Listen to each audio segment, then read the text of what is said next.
Thank you very much, Chair, and it's wonderful to be before the committee, and I look forward to engaging with you over the coming Parliament. I think I've got to start with what I feel we inherited as a department. It was a department clearly where there had been a merger that this committee and others quite rightly found had gone very badly, morale lower than it should be, although I want to give some credit to Andrew Mitchell and David Cameron particularly for beginning to turn that ship around. But it's also against a backdrop in which clearly the geopolitical environment is extraordinarily tough. Wars in Europe, in Gaza, a terrible crisis in Sudan particularly, and a context in which we had badly damaged our relationships in Europe. We were on the back foot, I think, with the global south particularly. We had abandoned our climate leadership under Rishi Sunak. And this was against a backdrop in which, as you know, coming into government, growth was our central theme, and we have a 22 billion black hole, of which you would expect the FCDO to play its part.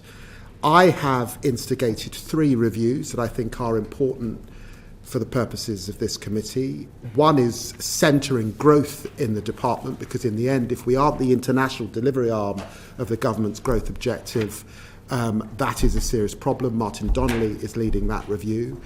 Our relationship, our global impact, our relationship particularly with the global south and middle power countries led by Neri Woods, and because of the long-standing discussion about the place between development and diplomacy, Manish Shafiq is leading that work on development particularly. Those remain my priorities, but I suppose day to day, as I set about my work, a reset with Europe was very important, centering growth, getting back our climate leadership particularly, and ensuring that I was engaged in the world, and that's why I've done lots of travel and been in many, many countries over the last few months. It's only been 4.5 months, of course, but to communicate that Britain is back and we are engaged. And of course, because of the wars and the crisis, it remains the case that Ukraine particularly, but also the crisis in the Middle East has dominated much of my time. Could I also ask you specifically about something that's happened overnight, which is the we hope the welcome news of a ceasefire in Lebanon. In the past, I know that Britain has given training and support to the Lebanese army so that they can play an important role in the Blue Line. Can I assume that we're going to renew that support in the future as a part of this peace deal? Yes, and I would hope increase that support over this coming period. As you know, I sought to get to Lebanon both in opposition and immediately in coming into office. I gripped very quickly the potential for a crisis situation in Lebanon, and it was very important that we would put on planes and other things if people wanted to leave. Engaged substantially with both the Speaker in Lebanon, but obviously the Prime Minister McCarthy on many, many, many occasions, many, many phone calls. I was the first G7 foreign minister, and we were the first country to call for a ceasefire. We've been working very closely with US and French colleagues, right behind the Amos Hochstein plan. I'm delighted that a ceasefire has now happened, and that was indicated in the G7 meeting I had in Rome on Monday. So very pleased. You would expect us to be supporting the LAF as they try and secure the south, particularly. And we want to be in a situation where Lebanese can move back south and Israelis can move back north, and we see the end to fighting and gunshots and the death toll that we've seen, particularly of civilians. And would you be happy to also commit today to increase our contribution to UNIFIL? Because at the moment we've only got one soldier on the Blue Line with a blue helmet on, whereas most of the European countries have got hundreds within UNIFIL. So I know that we give support to the Lebanese army, but can we also send more people to play a role, an important increased role on the Blue Line in Lebanon? my commitment is for us to stand by Lebanon, and that means increased support going forward, and we play an important role. That has been primarily in support of the armed forces. I'm happy to look again at our UNIFIL contribution, but I'd want to do that in discussion with G7 partners like Italy that play a big role, and of course they have more than 1,000, you see. And of course with the Defence Secretary. The truth is, the load is spread across the globe, and I don't want to commit troops just off the cuff here, but I do want absolutely to stand by Lebanon and to hope that ceasefire holds, and to do all it can to ensure that, as I say, those communities on both sides are able to move back to their homes. I think I've just realised that Jimmy Lai's son is sitting behind Sir Philip. I just want to acknowledge you. I know that many people here have met you in the last few weeks. In March 2017, shortly after the inauguration of Trump 1.0, I asked the then Foreign Secretary Boris Johnson about the new president's attitude to climate change, in particular about the Paris Climate Agreement. And he told me that I was being unduly pessimistic. He told me that Britain could use its considerable influence to encourage the president to see things our way. I don't need to remind the room that obviously the president then pulled out of the Paris Agreement to the considerable detriment of our climate fight against the global fight against climate change.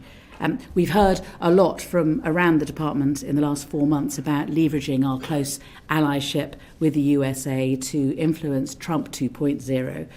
If the former Foreign Secretary's jingoistic optimism failed to influence the president, I wondered if you thought that progressive realism might be a better influence. Will it make any difference?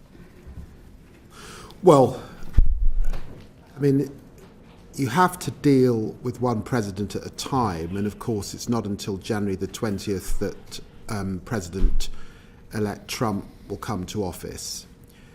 I think the second thing that should guide us, particularly in relation to climate, is in speaking to Republican friends over the last few months, but actually also before the general election, they were at pains to emphasise that the Biden plan centred on the Inflation Reduction Act. A lot of those manufacturing jobs in that race to clean energy in the context of the United States are actually based in red states. They therefore are based in areas that effectively President Trump has won and more. And for those reasons, the wholesale rolling back of the agenda that we've seen from the United States over the last 5 years was unlikely. That does make political sense to me. There are rules with the degree to which we can engage with a transition government before they've taken office. So I don't know what the current plans are in relation to climate, but I take some confidence from that. I think the tone and the expression, of course, would be different from Joe Biden's government. That's clear, but we have to wait and see. We will. I think the immediate concerns that I am hearing, and of course you hear very strongly if you're in Washington, D.C., are around China, are around the economic threat of China, and therefore the fallout of that, some of which will definitely impact on the climate agenda. I've mentioned briefly climate change and the Middle East. I just wondered, where else in the world do you think that the SCDO can currently have the most impact? Look, I think the Commonwealth is important, and we mustn't forget our Commonwealth family, and I say that having just returned from Samoa with His Majesty the King. And I do think, as I say, our reset with Europe is vitally important in this period where there is war still on the continent, and we have to work closely with our major allies. And look, there's no doubt about it, the soft power of both our development spend, but also institutions like the BBC World Service, the British Council and others are hugely, hugely important and should not be underestimated. What I found in 4.5 months in the job is The global community want us there. They want us in the room. They've missed us. They're delighted when I'm back in Indonesia, in Laos, in Nigeria. I couldn't believe there'd not been senior visits to South Africa over the last. These countries want to see us again. They want to engage with us. They want to speak to us about the issues of the day, particularly energy, climate finance, those sorts of issues. They welcome Britain's return. You've told us that the FCDO are undertaking lots of reviews, and I wondered if you'd be kind enough just to make sure that we could be written to be given the full list of all the reviews, because I'm not sure we know for sure exactly what all the different reviews are, and the forthcoming strategies and so forth. And I wondered particularly about the China review, if you would agree to publish all the reviews once they've happened, but also particularly if you would come back and see us again to talk specifically about China when the China review is published. Can I just say specifically on that, it is also the case, and I should have said this at the beginning, the SCDO, like other government departments, have had so many foreign secretaries I've lost count, so many ministers I've lost count, and I suppose there is a sort of sense almost, there was at the beginning, I think from diplomats and senior civil servants, here again we've got a new foreign secretary and a new set of ministers. It has taken a little while, but I think it's definitely been gripped. No, this is a new government. And so I know that there are both the reviews that I've initiated, that I've explained, but also the China audit to which you refer. I think it is natural and important that we try and set an outlook that sustains us for what I hope is at least a decade, and set a course that ensures that Britain is absolutely achieving all that the public and I think the world hope that we can achieve, particularly as a P5 nation over this next decade. Of course, we will write to you and keep you updated about the progress of that work. When the audit is published, will you come and see us and talk to us about it? Happy to do that. Thank you. There's one review which I'm particularly interested in, and that's, I'm told, there's a small ministerial group looking at sanctions, and they to see if we've got the right approach, looking at whether our sanctions policy is properly resourced. I mean, there are many people who would say that perhaps the single biggest benefit of leaving the European Union is that we can now set our own sanctions policy, but we need to get it right. I mean, sanctions can be a really good tool for foreign policy. It can deter malign behaviour. It can support human rights, but it has to be done in a way which is consistent and comprehensive and properly enforced. So I understand that yesterday the Treasury Committee heard from the Office of Financial Sanctions Implementation, and they heard that there'd only been one £15,000 fine for a sanctions breach in the last year. So my question really is, we're in the early days of our sanctions policy. We want to make sure that we get it right. When this group of ministers considers what we should do next, is one of the things which they're going to consider that there should be some form of parliamentary scrutiny of our sanctions policy and sanctions implementation? Because it does seem to me that there's no reason why our sanctions policy shouldn't be a trailblazer for the rest of the world. 100%. You will have seen that I have used the tool of sanctions pretty aggressively against Russia and the Russian shadow fleet particularly. I think we now have more sanctions against Putin and his shadow fleet than any other country in the world at this point. But you're absolutely right. Enforcement is key.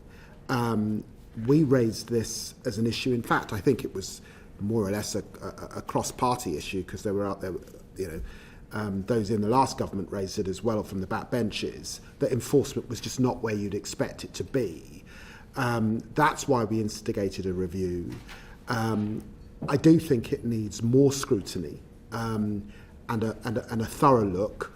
I want to be able to come back to the committee on illicit finance generally, which I've said is a priority across the government, and there are announcements to come on how we might have a champion or an envoy across government taking on these issues. That clearly involves SCDO, the Home Office and the Treasury, and therefore we will come back to you. Good. Okay, so a last question from me. So what do you want to achieve in your first 12 months as Foreign Secretary? Because we want to be judging you against that. So what should we review with you at our next session to see if you've delivered results? Well, look, I think that we can take at least one lesson from Donald Trump, and that is the art of the deal. And given that growth is such a central challenge for our country, judge me by the deals that I'm able to secure over this next while. I've opened up foreign policy dialogues with the European Union under the FAC. Very important to that is the new EU Defence Pact. We need to secure that pact. We have begun discussion with our German colleagues about a new friendship treaty, which I hope will deliver for the British people and for our friends in Germany. I have a new tech security initiative with India, a new strategic partnership with Nigeria, a new growth plan with South Africa. Again, we want to see returns on those deals between our countries. And of course, the Global Clean Power Alliance is an attempt by the Prime Minister, working with President Lula, with Mia Mottley in Barbados and others, to both get the climate finance, particularly to the Global South. That is a win for UK business and industry. So I think we've got off to a good start. I can see a few deals emerging.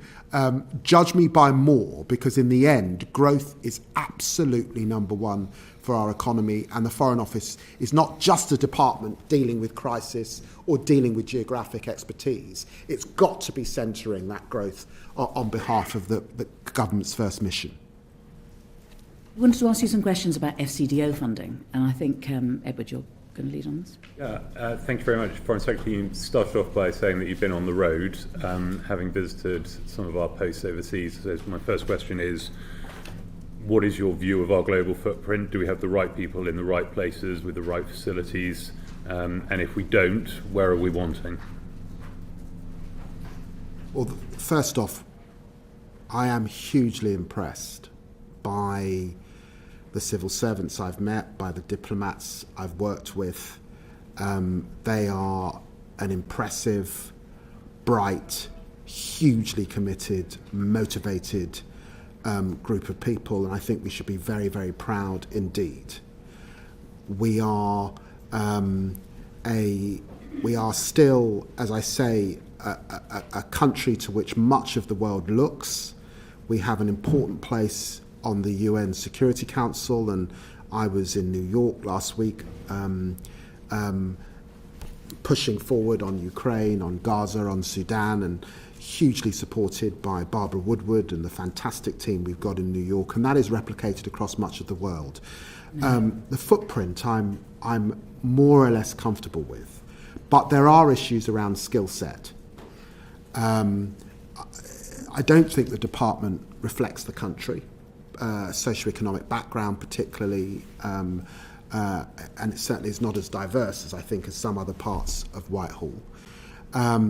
In terms of skill set, I think there should be much more fluidity between business and industry, sort of economic skills and finance skills you need, given that we have a service economy and that growth is so important, and we need to work on that. And I was able to secure in the spending review with the Treasury sufficient money for a change programme in the department, so that people can come through, particularly people in the middle, can come through and take up those leadership positions, and others. It's definitely a top-heavy department. Are able to move out and make way. So it is going to be a period of change, but change with the grain of the system. Because I think if you speak to our diplomats, they would reflect this back to us. That goes with what is now necessary, I think, for a 21st century foreign and development department. Do you have a follow-up on personnel? Because I know that Matthew does, if you want. Go for Do it. you mind if I just go? Thank you, Chair. Welcome, Foreign Secretary.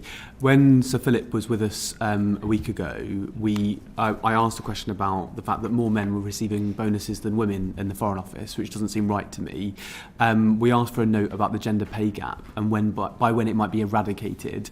The note says there's no date that they aim or target in terms of an eradication. My broad view is if we're not measuring that and we haven't got an end goal, we're never going to get there. Are you able to commit to the Foreign Office coming up with a date by which they aim to have eradicated the gender pay gap? I'm able to commit to better data, more use of data in the department over this next period. And of course, I would want to see any gender pay gap eradicated. The department has made rapid progress on its journey for better female leadership right across the department. You see that reflected in our embassies across the world. And there was a moment where I think the whole G7 had female ambassadors. Now, but you've got to get underneath the bonnet, which is what your question's doing. How much are they paid? Are they getting the correct bonuses? What's going on in the system? And as I say, there's a broader suite of issues across the diversity piece. And the point is there have to be the right KPIs, data and indicators on the back of that. And I'm quite sure we're not quite there yet. So you have my undertaking to get into that over this coming period for sure. I mean, I can assure you we will keep asking till we find out when the deadline is going to be. I'm going to set him on it. It won't be a question, just a comment on that though. I think actually coming from the top, the suggestion that that's what you want to see is what's going to make change happen. In my experience of past organisations, it's when the top say, actually we care about this and we'd like you to get there. You can't always make that happen at the right time, but it sets things in motion. I think would be a really, really strong signal. Well, I would look, I support you in that. I guess I'm seasoned enough to know that at some point I may no longer be Foreign Secretary. And what you don't want is what we've seen over these last few years with a cycle of Foreign Secretary and the system goes back to doing what it used to do. So how can we make this systemic is the question. Hence the reviews, hence the change programme that's coming, and hence the scrutiny I welcome from the Select Committee. Thank you. Sorry, going back to you, Edward. That's fine. You mentioned previously in your previous answer about securing funding from the Treasury, which is timely, because when Sir Philip visited us last week, along with the Finance Director, we were talking about funding for maintenance of the estate and the overseas footprint, and the fact that that has traditionally been serviced by selling assets, recently Tokyo and Bangkok, raising about 1.1 billion. Your Finance Director says that money runs out around 2026. I think, his figure was an annual run cost of about low 100 million. The National Audit Office says 250 million. So have you had conversations with the Treasury about how that's funded once there's no more silverware to sell? Because otherwise, presumably, you have to cut something else within the FCDO to fund it. We have begun those conversations, but I expect to get in detail in those conversations in the next spending review cycle. You're absolutely right. Our estate is hugely important and reflects our country abroad. And, there are some embassies in fine fettles. There are others. For example, I was in China. That is not fit for purpose, frankly, for Britain in the 21st century. So we will need some sort of capital pot to spend on that estate, and that's a discussion that I will get into with Treasury colleagues over the coming months for this next spending cycle. And if you don't secure the adequate funding, Well, if it is 250, what has to be cut? If there is no more, or is there silverware that can Well, sell? it was a tough spending envelope that we've just secured. In the end, I got a settlement of 11.5 billion for this next year and 12.2 billion going forward. I also had a tiny uplift, but it was there on our ODA spending of 9.2. So in a tough environment, I think the department did relatively well, but you're right, that does not go to capital spend on buildings, so there's more to do. And perhaps when I come back to the committee, we'll have got a result on that and you can press me a bit more. I think Claire has a question on this. Thank you very much. So, linked to the conversation we had last week with Sir Philip as well, and you touched, Foreign Secretary, at the start on the fact that you inherited this failed merger when you first walked into the department. I wondered if you could perhaps please elaborate on that for us and set out some of those challenges that you have inherited and the work that you're undertaking, and perhaps highlight for the committee any particular areas of concern that you're still focusing on around that merger at this time. Well, I think that the department lost capability, particularly in development. People left the department, good people. There was a strong evidence base to much of the work that was going on the development side. And in a merger that was rushed, I think, a significant amounts were lost. And then there were cuts in year that were very difficult, I think, in the field and damaged us reputationally as well. Manoush Shafiq's work will be very important to help us get back that capability and to set a course. But if I could just, and obviously Annalise Dodds is doing tremendous work leading on this agenda for us and for the government. But let me just sort of outline the sorts of things that Annalise and I have been looking at and discussing. One is to say that the world today is not the world that we were in when we were last in government in 1997. China's Belt and Road has happened and is happening. There are countries like India, Turkey, Brazil, playing much bigger roles on the development side in their region. We ought to be partnering with some of those countries actually in a deeper way, particularly in the continent of Africa. And when you speak to leaders in the Global South particularly, what they say is that they want partnership, not paternalism. And actually what that means is they want the same that we want for our country, growth and jobs. And then we have the challenges facing Europe, particularly of migration, people leaving areas that are experiencing the climate emergency, particularly conflict, fragility and other things. So all of that has got to be centred in our developmental work. Much of it remains really important on the humanitarian aid side, but what is development? What are our capabilities? How do we meet the Sustainable Development Goals? How do we do more in relation to areas of huge expertise in this country? Higher education, science, our innovation base, our health system and our health service, our education system. I think we've got to do more and better work over the coming years.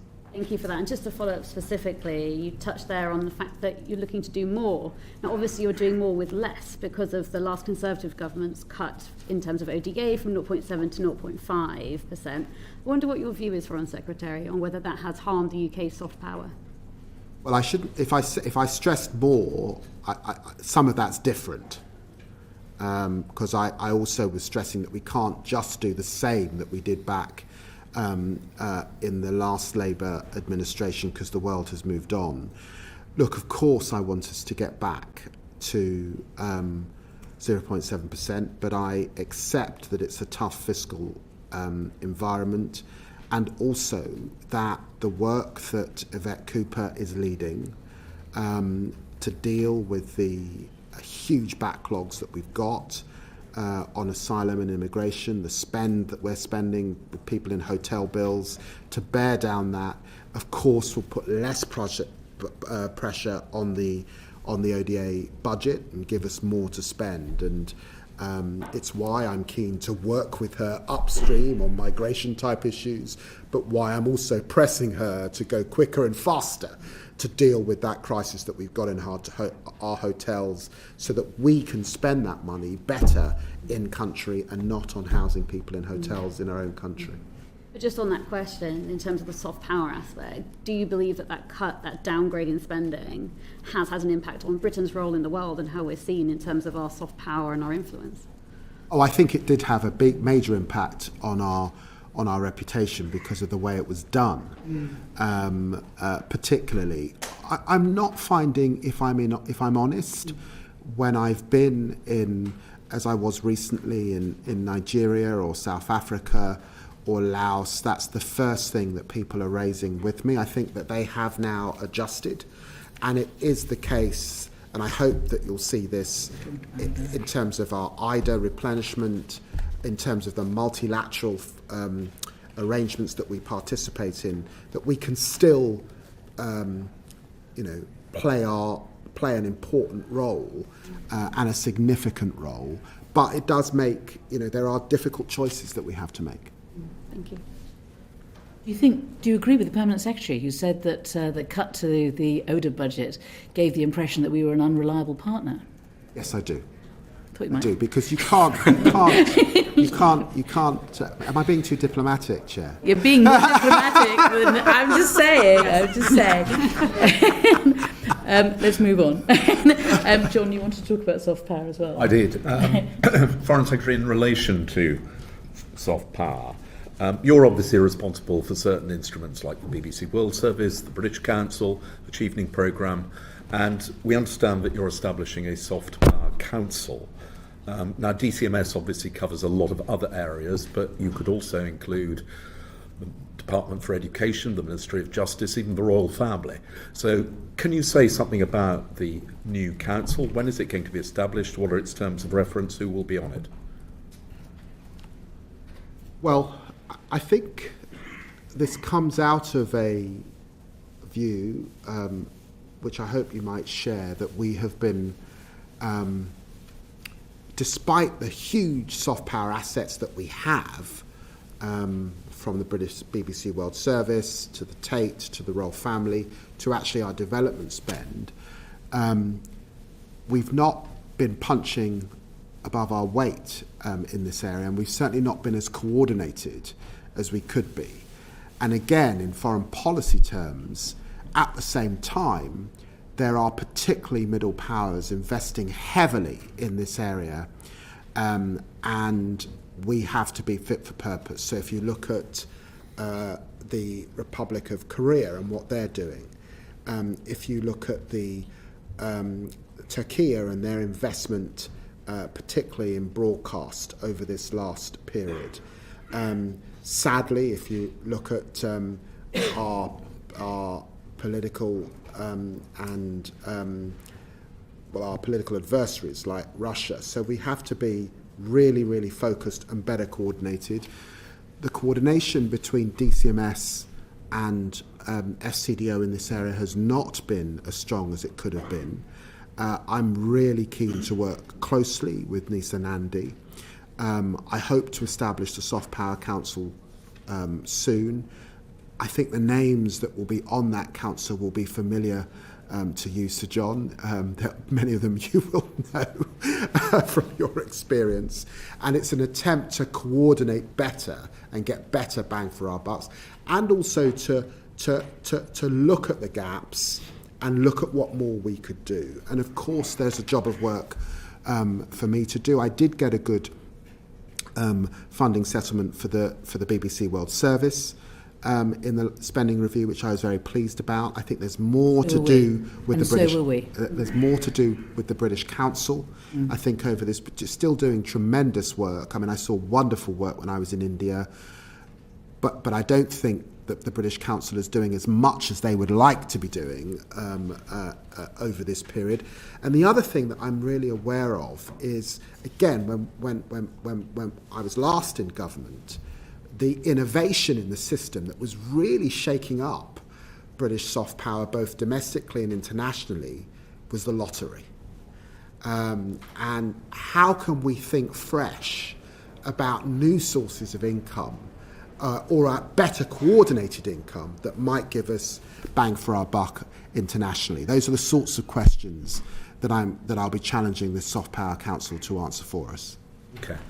And in terms of delivering on objectives, Obviously, there are some which are easy to measure, like the number of visitors who come to the UK, the number of overseas students who come to be educated here. But how are you actually going to quantify influence? Are you going to have specific targets and objectives which you will seek to achieve? This is a perennial debate in DCMS, and it's a perennial debate in the Foreign Office. What does success look like? How do we measure it? My instinct is that in the change that I outlined, new personnel, stronger priorities and objectives, particularly around growth, and in an area of public policy where there are some very assertive countries in that middle power group, we will need more KPIs than we currently have. It will take some work to work out what those are, and I hope that the reviews that are underway, particularly the Global Impact Review, might help us in that regard. I think that Edward has a follow-up, and then I'm going to Uma. I just wanted to jump in on you mentioned in passing there that you don't think the British Council is doing as much as it should or wants to. Well, it's not doing as much as it used to. Yeah. So, because of cuts. But also, it's being forced to pay back its COVID loan at commercial interest rates. Do you think that's consistent with trying to get it to do more? I think it's a very challenging environment for the British Council.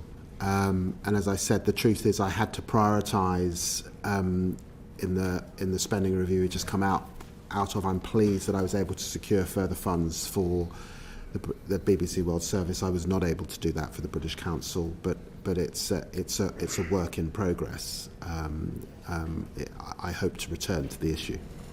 We would all be disappointed if we didn't hear the question that we know Uma's going to ask. Thank you, Chair. Thank you, Foreign Secretary. So we've been leading a review into the soft power impact on BBC World Service, and I've asked every person who's attended this same question, including Sir Philip Barton. So we've discussed recently about the closure of BBC Arabia Radio. This same frequency has now been taken over by Russia Today. And we've had examples where BBC broadcast and previous channels that they've broadcast on, the frequencies have been bought either by Russia Today, by Sputnik or Chinese state radio media. Experts have called it a disaster for the region, with no fair or impartial news being made available. They've said it was a trusted source and there's no longer any impartial news. Do you think that future assessments of funding for the World Service should consider the impact on international and national security and the impact on disinformation in our world? Yes, I do. Look, I think let's be absolutely crystal clear about this. In the tough geopolitical environment that I outlined, I am worried about the emerging axis between countries like Russia, Iran, and the DPRK. Rightly in this committee, no doubt, will be very focused on the hard power and some of the challenges we have with war and conflict particularly. And that will dominate much of your time, I suspect, over the course of this Parliament. But if we think back to the Cold War period, it was also the case that we had to win the battle of hearts and minds. And we all know in the end, you don't get change solely through hard power. Soft power is important. And if it is the case that the British language or the work of the BBC World Service is receding and other countries are stepping in, then I'm afraid I don't think we're living up to generations of the past. So I was pleased to be able to secure the extra funding or the uplift of 32.6 million in the last spending review to ensure that we weren't in a position where the BBC World Service was having to close language services. And I'm grateful to the representations that the BBC made, and I'm grateful to the Treasury for understanding that case. But I do believe the basis of your question is entirely right. Uma, please, the follow-up question's the one we want to hear. Yeah, you've stumbled me. What's my usual follow-up? You were on the World Service. I'll cede the time that we've Very good. All right. Well, that's very disciplined because we are running behind. Afra, I think that you were going to lead off on the Commonwealth Heads of Government meeting, please. Was indeed. Thank you. Hi, thank you. I was pleased to hear you say that the Commonwealth is important in one of your earlier answers. You attended the Commonwealth Heads of Government meeting with the Prime Minister recently. However, there were notable absences, with both the South African Prime Minister and Indian Prime Minister choosing instead to attend the BRICS summit chaired by Vladimir Putin and held in Russia. Of course, both India and South Africa are important players in the Commonwealth and offer much in terms of their contribution, so it's regretful that they didn't attend. Why do you think these leaders opted to attend the BRICS summit, and what can be done to improve the value of the Commonwealth so that leaders treat it and CHOGM as a priority?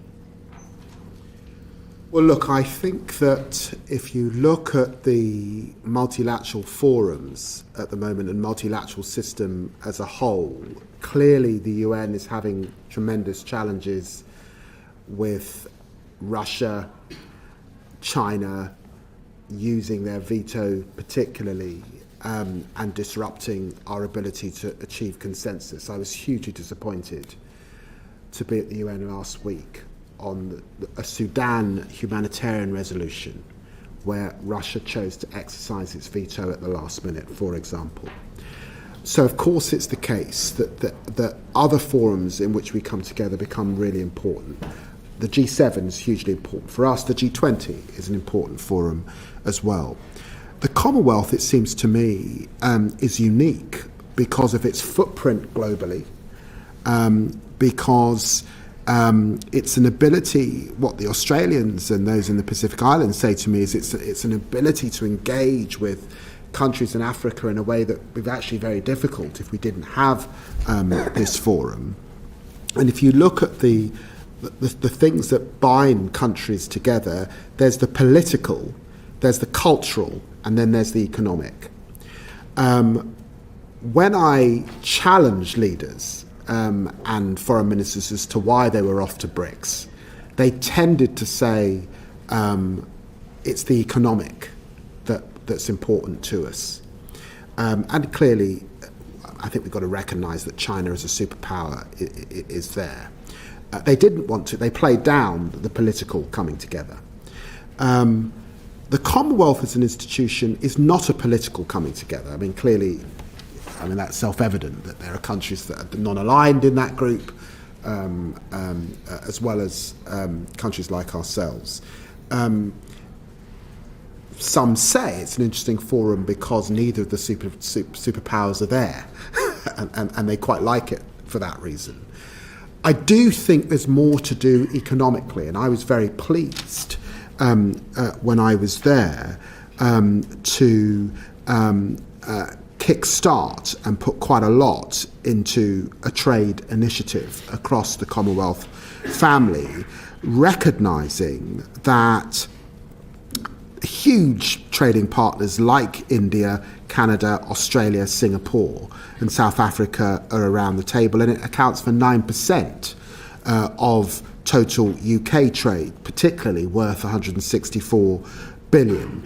But there's more, I think, that we can do and we need to do over this coming period. And I know the Singaporeans were pressing this as we were around the table, because in the end, it's growth.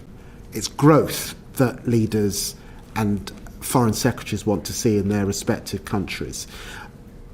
I think the wonderful strength of the Commonwealth, just going back to the other heading, cultural, is of course its young people. And the youth profile across the Commonwealth is impressive and amazing, particularly because of the representation on the African continent. You've got countries like Togo and Gabon that are joining at this time. So that's what I keep in mind. We have a new Secretary General starting, so this is a new refresh period for the Commonwealth. More focused, I think, probably on growth, particularly initiatives around young people, education. Its core strengths, I think, will mean that it remains a powerful body over the coming decades. Thank you. And that answered some of my next question, which was helpful. At the conclusion, of course, of CHOGM, a communiqué was signed by the 56 heads of government, which outlined the issues discussed at the summit. And of course, as you know, the communiqué acknowledges the calls for discussions on reparatory justice for the abhorrent transatlantic slave trade. You are on record supporting reparations in the past, and I understand this is an issue, of course, that you'll feel strongly about. I believe in 2018 you said in the House of Commons, as a member of the British Caribbean community, that we don't just want to hear an apology, we want reparations. I understand the context of those remarks were, I think at the time, in relation to the Windrush scandal, but nonetheless, as a then senior member of the opposition, your remarks would have been heard by other countries who seek reparations. And indeed, I think Sir Hilary Beckles, who is a leading reparations campaigner, has called you a supporter of discourse on reparations. So given those past comments that you've made, do you accept that those who support financial reparations in other countries will feel encouraged by your position to escalate this matter and put pressure on the UK government to make payments? Well, look, I think the starting point is to recognise that the Commonwealth brings together countries that are very diverse, and this was not just a Commonwealth meeting of Caribbean nations. We have Pacific states there, we have many African countries there, and actually what I was talking about before, that we launched the investment plan of action to mobilise investment across the Commonwealth. That's the number one thing people care about. We were talking about climate finance and climate initiatives. Again, that was the number one thing that Commonwealth members were talking about. Thank you for recognising that back in 2018, I was the leading voice in Parliament on the Windrush scandal. I'm afraid it was a very low moment in our national story. And I make no apologies for bringing that scandal to public attention, the treatment of a generation of people that came to this country and made a huge commitment, building our railways, building our NHS, gave so much and took so little, and the way that they were denied services by the government of the day, I think really caused a lot of pain and concern right across British society. And it was in relation to that that I talked about the compensation that so many of those families have still been denied as a result of that scandal. And I know that Yvette Cooper and colleagues are getting to grip to make sure that that injustice is dealt with. That's quite separate, I think, to the issue that you're referring to. The Caribbean nations who make up part of the Commonwealth family have a 10-point action plan. And if you read that 10-point action plan, you will see that they're talking about, like a lot of middle-income countries, they're talking about more investment in tech, they're talking about climate finance and the climate emergency because it affects those islands acutely. They are talking about education and health.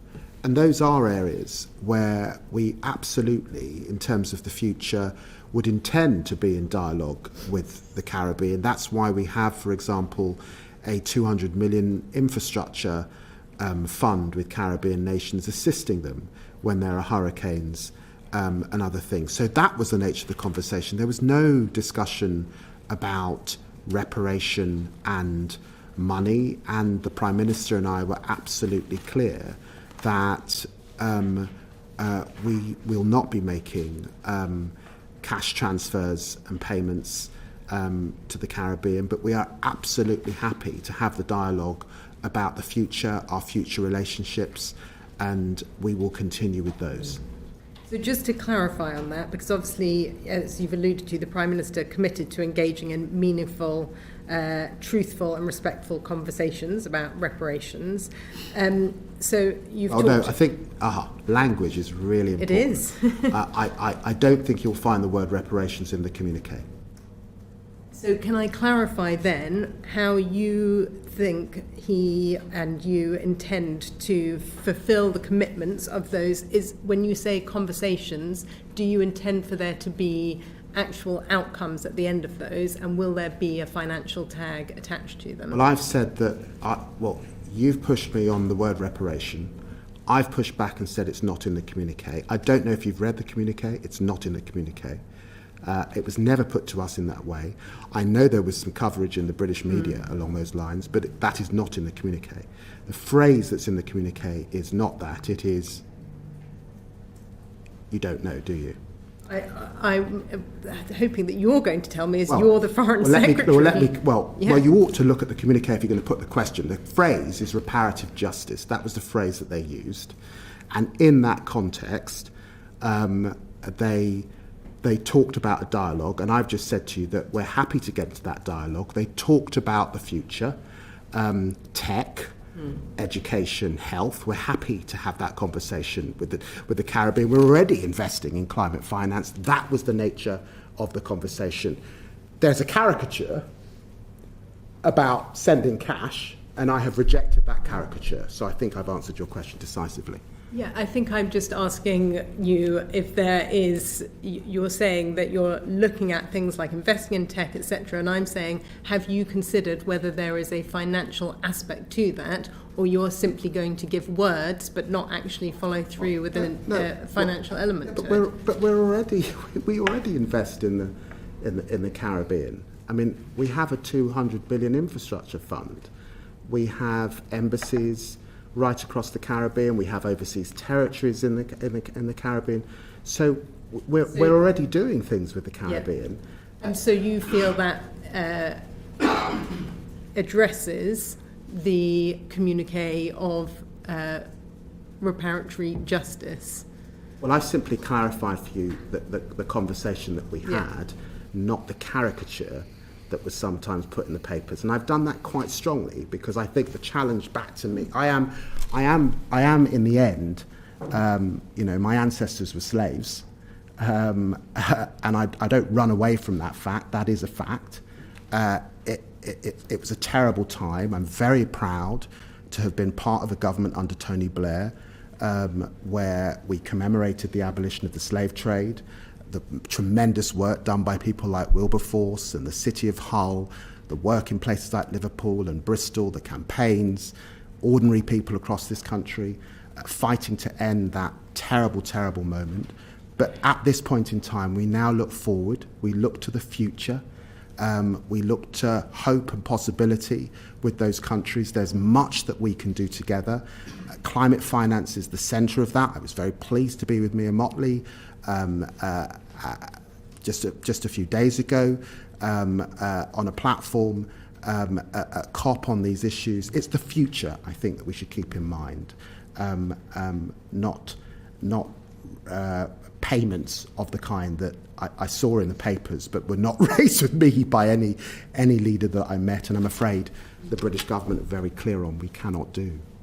We might need just a final question with the future in mind. Between now and the next heads of government meeting, are there any kind of clear and explicit outcomes, not to do with this last topic, but in general, for what you would like to see us progress on with CHOGM and with our Commonwealth friends and partners? Oh, look, I'm hugely excited by this moment. We have a new king that's really inspirational and was inspirational to spend time with in Samoa. We have new initiatives, new scholarships for Commonwealth young people, and I hope to be able to say more about that in the coming months. We have a new Secretary General, so I think there'll be renewed focus within the Commonwealth. I want to build on the investment plan of action that I launched at the Commonwealth and grow more in terms of growth and economy and trade across the Commonwealth family. I think there'll be sharper focus at this time, particularly on the strengths of the Commonwealth, and I do think education is an example of that. So this is an exciting time, and it's a time of change and possibility for sure. Thank you. We're starting to slip behind, so if we could perhaps speed up a little bit and perhaps have slightly shorter answers, and we have slightly shorter questions. I'm sorry to do this, but if we're going to finish on time, which I think we want to, we need to move on fairly rapidly and deal with the huge subject of climate and nature as shortly but you can, please. Thank you, Chair. So just a small topic there, Foreign Secretary. And you've touched on this in some of your previous answers, but I was keen to dive into it in further detail. And in your Kew Garden speech, you said that action on the climate and nature crisis will be central to all that the Foreign Office does. So I wanted to ask, what changes have you made to start to see this come to fruition, and what plans do you have to further advance this as well, noting your comment earlier about the backset we've seen under the last government?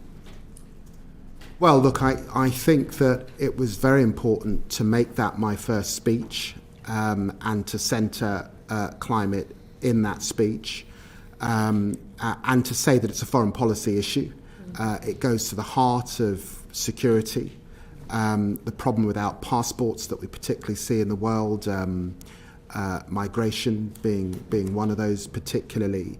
I think it was very important to see the Prime Minister and President Lula launch the Global Clean Power Alliance in Rio off the back of my speech, and in this last period reaffirming the 11.6 billion that we want to spend in climate finance is really important. The 3 billion on nature, of which 1.5 billion of that is on forests, and working alongside, for example, indigenous communities, I think is extremely exciting, and the leadership that we're going to need over this period as we press for MDB reform, particularly the appointment of 2 envoys on climate and nature, I think are an important contribution, all of it to get back our climate leadership role and to support those in the Global South in their race for clean energy at this time as well.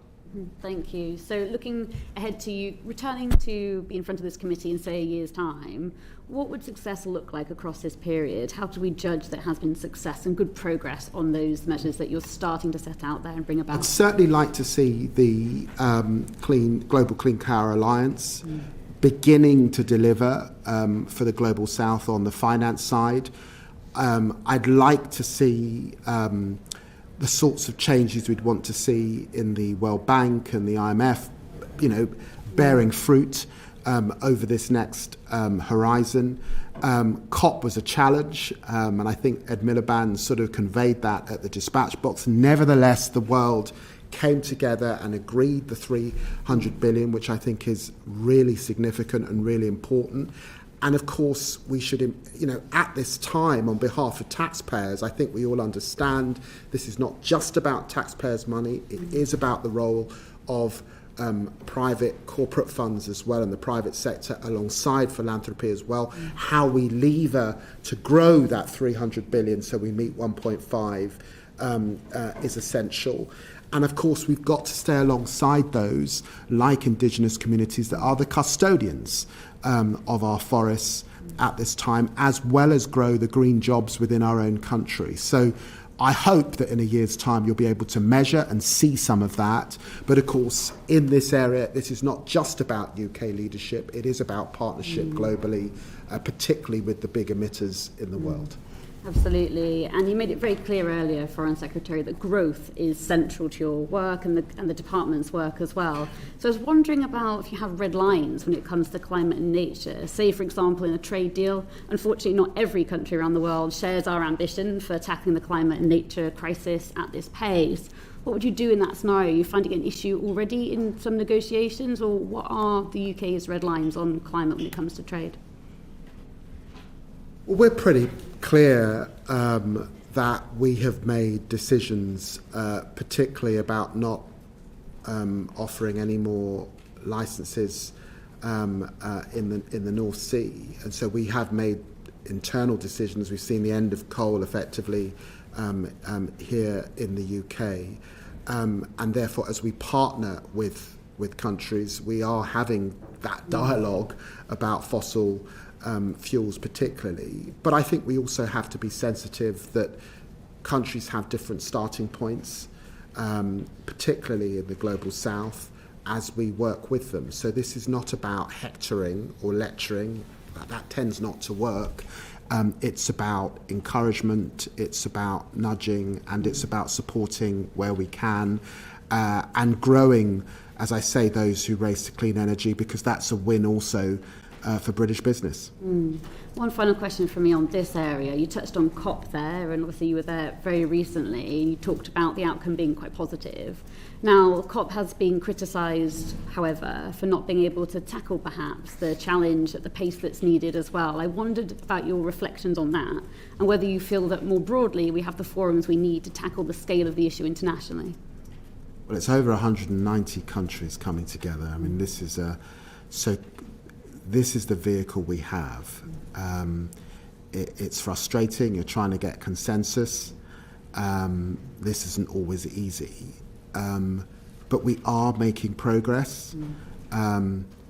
It's not always as fast as we would like it to be.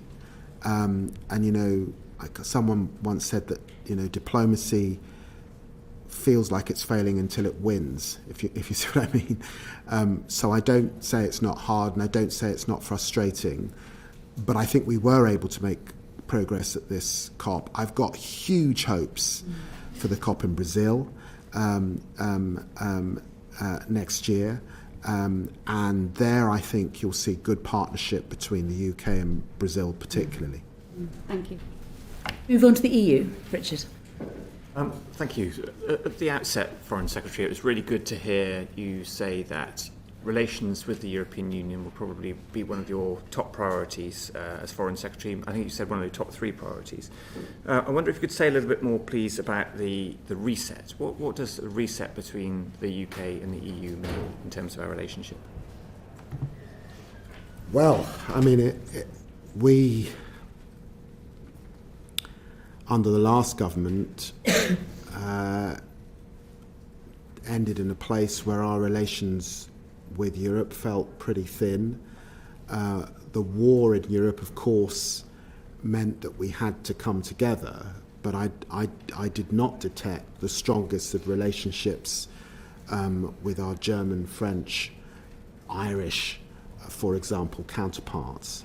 And so it's been essential to fix that. I was really pleased to be invited to the Foreign Affairs Council of the European Union and to open up dialogue, and I hope the opportunity to return on a regular basis and be able to discuss issues of importance to us, like China, like climate, for example, and the common positions that you would expect us to reach. I think it has been important to centre defence. This is a period where, of course, NATO is first, but we also see as a result of Ukraine that on cyber, on sanctions, on other arenas of dispute and conflict in Europe, take the West Balkans, for example, take Moldova, where I was recently experiencing a serious cyber threats from Russia. There's much that we can do together. And then bilaterally, the Prime Minister and I have set about mending our relationship with Ireland with effectively a new deal. And I'll come back to you and talk about that. You'll measure me against that, as I've said. A new deal with our German colleagues. I suspect now after their general election, but we'll get there. An upgrade to Lancaster House with our French funds. There'll be a summit again next year. I went to Poland, I think, on day one in the job, and forging very strong relations with the Tusk government and Radek Sikorski particularly. And then there are tricky issues that I hope that we'll be able to get past, like the Gibraltar issue with the Spanish, for example, where I'm picking up the discussions that David Cameron was entering into, and hoping that we can, solve those problems with Spain, but by being absolutely clear about the importance of Gibraltar's sovereignty. So there's a range of fronts, but in a sense, the reset is about getting into those issues, as I've just outlined, being serious about those issues, and recognising that, yes, we are outside of the European Union, but we're absolutely not outside of Europe. And of course, it's important that the deal that was struck, the bad deal that we got from the European Union, Boris Johnson's deal, that we're able to refresh that deal, and my colleague Nick Thomas-Simmons is leading on that for us. We've said that we don't want to enter the single market or the customs union, but there's much that we can do together. And now with a new commission in play, as we head into next year, those discussions can begin. Richard, before you answer your next question, because that was quite a comprehensive answer, can I just ask sort of what would be the three, like, next time you come, what are the three things that we're measuring you against when it comes to our relationship with the European Union? What can we say, oh, here are the three things that you will have done between now and when we see you next? I think there are more than three things, because give us the top three. 27 countries across the Europe, and we've got war in Europe. So I think that it would be remiss if I didn't sort of centre clearly the crisis that we've got in Europe with Ukraine, particularly, and supporting Ukraine as they deal with Russian aggression. So I do think that it would probably be wrong if I didn't say that remains the number one issue and the number one subject that I discuss with fellow European foreign ministers, certainly. And we all want to see a conclusion to that war in which Ukraine prevails with their territorial integrity. But clearly over this next period, both in terms of foreign policy and my direct relationship with the European Union, in terms of the new deal that we want to strike with the European Union, but also those key bilateral relationships, I think that you will be able to talk about what's in that new friendship treaty with Germany, what's in a refreshed Lancaster House, what's the result of that re-engagement with Ireland, particularly, and I hope that we can make progress on Gibraltar. You use the language of a friendship treaty with Germany, which evokes quite warm, fuzzy feeling. But I do wonder, in terms of substance, whether on the defence and security side we're actually going to see something that is really substantial and meaningful. We know, for example, that Europe would like the UK to contribute more, to put more in relation to defence and security into our links with Europe. Would we consider, for example, association with the European Defence Agency or the Peace Facility? Well, all of those things are under consideration, but they've all got to be done within a fiscal environment and our obligations to NATO particularly, and within the context of the strategic defence review that the Defence Secretary conducting. So I can't make that commitment here in front of the committee, but I recognise why you raise those. For example, certainly, for example, in the Western Balkans, I think that there is more that the UK can do, and I'm thinking back to the considerable work that Tony Blair did the last time that Labour was in power, and the contribution we made to the Western Balkans, for example. I have one more on Yes, one more. EU. In terms of what the EU asks from us, they've often asked that we reinvigorate the youth mobility arrangements that we used to have, or at least have an EU-UK youth mobility scheme. You've often turned that down on the basis that we don't want to re-enter freedom of movement, and I get that, but this isn't freedom of movement. So what is it that's actually stopping us from undertaking a youth mobility scheme? Well, we have no plans in relation to youth mobility, and we've made that clear. That did come up under the last commission, but we have a new commission which is barely days old. We will enter into discussion with them in good faith, but we have set out some red lines. free movement is one of those red lines. But I recognise that European colleagues do raise, for example, a fall in the number of school trips that young people are making to our country in both directions, and that can't be a good thing. All of us want to see young people travelling to France and Germany and vice versa. So I do recognise that Europeans raise those issues. But what I think I'm not going to do, and I know that my colleague Nick Thomas-Symonds won't be keen to do, is to do a sort of blow-by-blow that you sort of read across the papers in those negotiations, and sort of war amongst ourselves or whatever. These are serious discussions that we will enter into in a spirit of good faith, and we'll have to see where we get to. Thank you. Good. Middle East. We have lots of questions on this. Matthew, I think you're going to kick off. Thank you, Chair.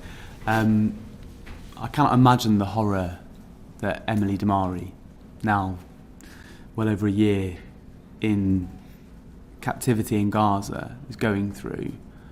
I know that you have talked about stepping up diplomatic efforts to secure her release. Could you update us on those efforts, what that looks like, and what progress is being made to get Emily home? Well, can I say I have met with Emily's courageous and inspirational mother, and the Prime Minister has met with her as well, and we are in pretty regular contact,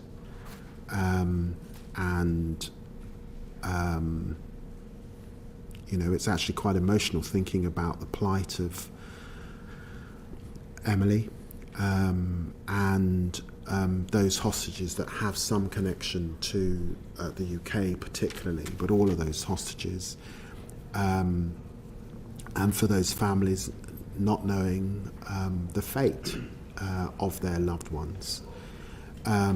We continue to press for a ceasefire. I have been calling for a ceasefire now for almost 12 months and working day on day to secure it. I'm pleased that today that we are talking at least about a ceasefire in Lebanon, but that ceasefire in Gaza has still eluded the international community.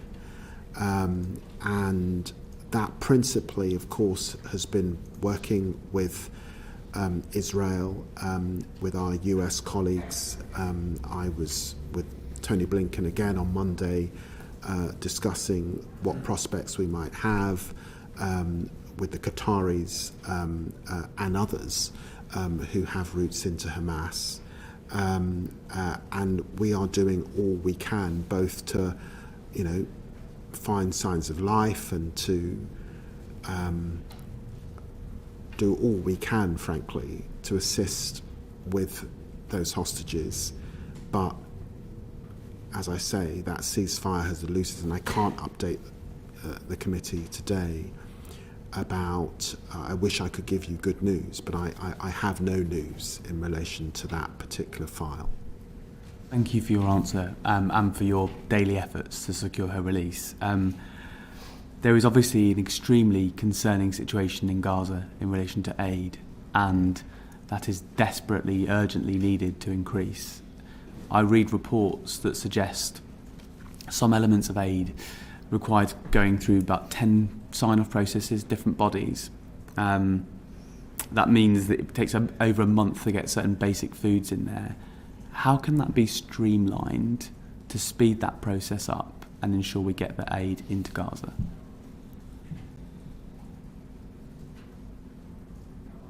I spoke to Commissioner Lazzarini this morning about the situation in Gaza. At this point in time, the situation is so bleak that, to quote his words, there are no words, words fail me. As you know, the UK has sent and continues to send a lot of aid. We're particularly focused, and I particularly have been focused in office on medical aid and the support that we want to give the Gazans, many of whom are injured or ill as a consequence of the famine that is setting in.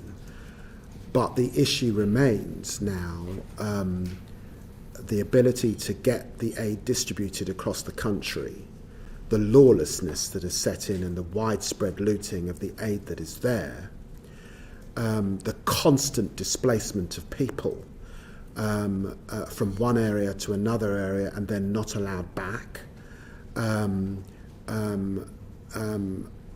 Northern Gaza now is a sort of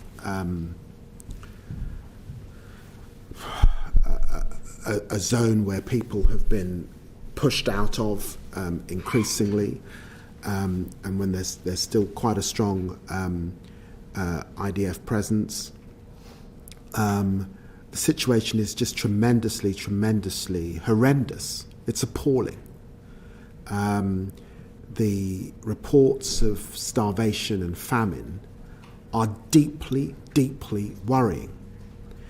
And I need to say also to this committee that I had to make a very sober, hard assessment on whether we could continue to send, under our own robust export licensing regime, arms to Gaza. And the reason I decided that I had to suspend arms that could be in breach of international humanitarian law to Gaza, well, one, because when I looked at the assessments, there was a clear risk on that legislation on the issue of aid and access and starvation. And two, there was an issue on the treatment of detainees and some of the issues that I'm sure would concern the committee in relation to that particular group. That's why I had to make the decision to suspend arms, and those were issues that went to the heart of international humanitarian law. I ask, what assessment have you made of the concerns raised by the Israeli military of a Hamas resurgence, and does that further jeopardise the efforts to get aid into Gaza? I worry it makes what sounds like an incredibly difficult task almost borderline impossible. What's your assessment of their claims? What's your assessment of the nature of the conflict and how that impinges on getting aid in? Well,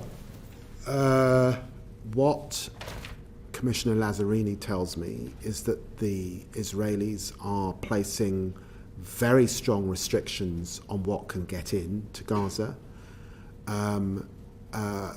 In conversation with Foreign Minister Saar and the previous Foreign Minister Katz,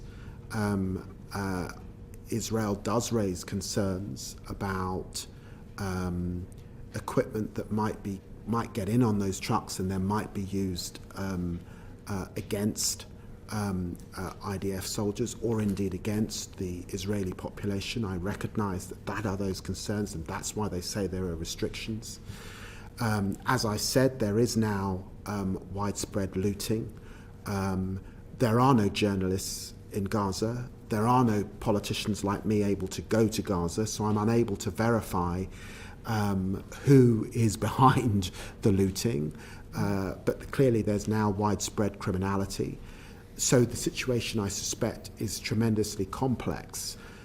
But look, what I have to keep in mind is, notwithstanding the evils of the Hamas terrorist group, and let me be absolutely clear, and the abhorrence of October the 7th and all that happened and what Hamas represent, there are amongst those, amongst that population, innocent civilians at death's door, and this is a conflict in which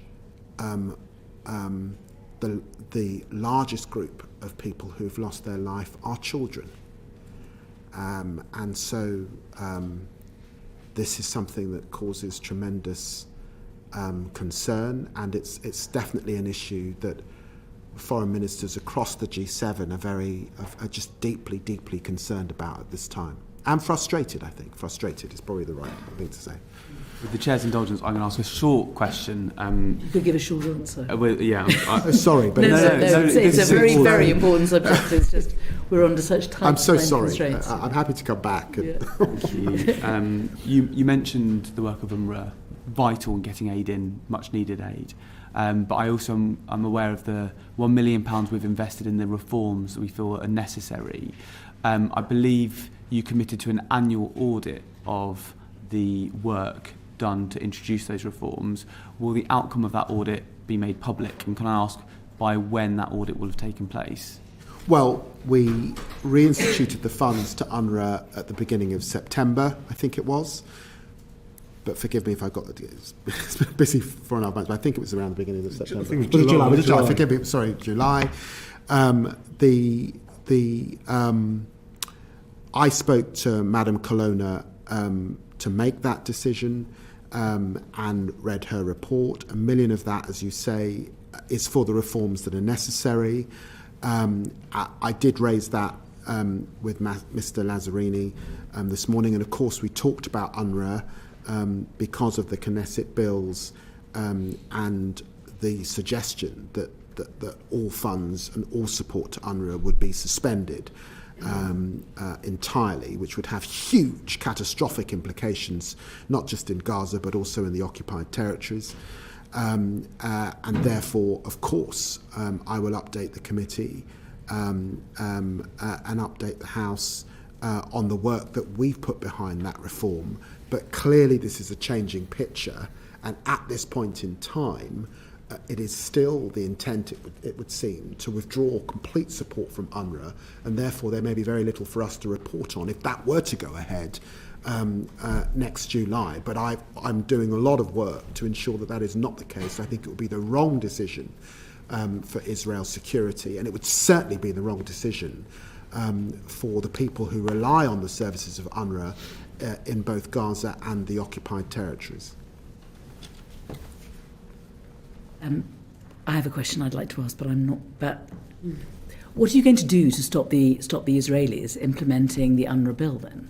I mean, this is going to be within the Knesset because it's so important that this doesn't happen. So what is Britain doing in order to stop that?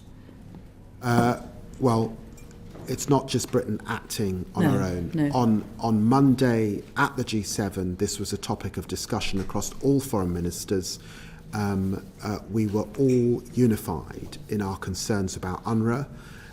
There was a communique that flowed from that, where that was referred to. There's a lot of diplomatic activity going on at the moment to urge the Israelis not to implement those bills and to impress on the Israelis that we think that this would be catastrophic for their own security. Let's just focus on the occupied on the West Bank and East Jerusalem. UNRWA is providing healthcare. It's providing schools, not just food and aid. It would be catastrophic to withdraw those services, and if you were withdrawing those services, then I assume the Israelis are saying that they're going to provide them, which I think would be very, very problematic for them. There are legal obligations as an occupying power, and I'm afraid that the international community is very clear about those obligations as an occupying power, and we do have to hold Israel to an account. I expect, as a democratic nation, Israel has to keep in mind its obligations under international law. Okay. Thank you, Chair. Foreign Secretary, my questions will be in relation to the West Bank, the annexation that's due to take place there. So over the last 30 years, there's been a 134% increase in the number of settlements in the West Bank. The ICJ ruled in July of this year that Israel's occupation of Palestinian territories is illegal. And we obviously heard the comments from Minister Smotrich in relation to 2025 being the year of sovereignty in Judea and Samaria. My question is, with the likely intention of an annexation taking place next year, and this potentially bringing an end any view of a Palestinian state if annexation does take place. What will our government's response be, and will it be consistent in line with the response that we have had in relation to annexation in Ukraine? And I make reference to specific sanctions that we've given, economic sanctions to Russia, and severe diplomatic sanctions as well. So given that this is quite a severe thing, that many Palestinians will be looking to see what will happen, and potentially it could be the conclusion of a recognition, what will the actions be? Well, I want to be crystal clear. It is the UK government's position that we want to see two states. We want to see a secure and safe Israel, but the Palestinian cause and the desire for a state of their own is an admirable one that I would want to support. There can be no room for annexation, which would be illegal and quite out with of international law and international norms. So I've heard that talked about, but again, across the G7 that I've just come from, there was widespread concern about any suggestion of annexation, because annexation would run a coach and horses through the Oslo Accords and through our desire for a two-state solution to this problem. If it goes ahead, what actions would we take in consequence? I understand why you're pushing, of course I do, but I'm not going to engage in hypotheticals of that kind. I am going to do all I can to ensure that that does not happen. Okay. Second question just relates to the ICC arrest warrants that took place. So in light of the arrest warrants and us standing by international law, which was absolutely the right decision, and respecting the international legal system, will you as Foreign Secretary and the officials continue to engage and meet with a man who is now wanted for war crimes? Well, on the basis of what you've just said to me, there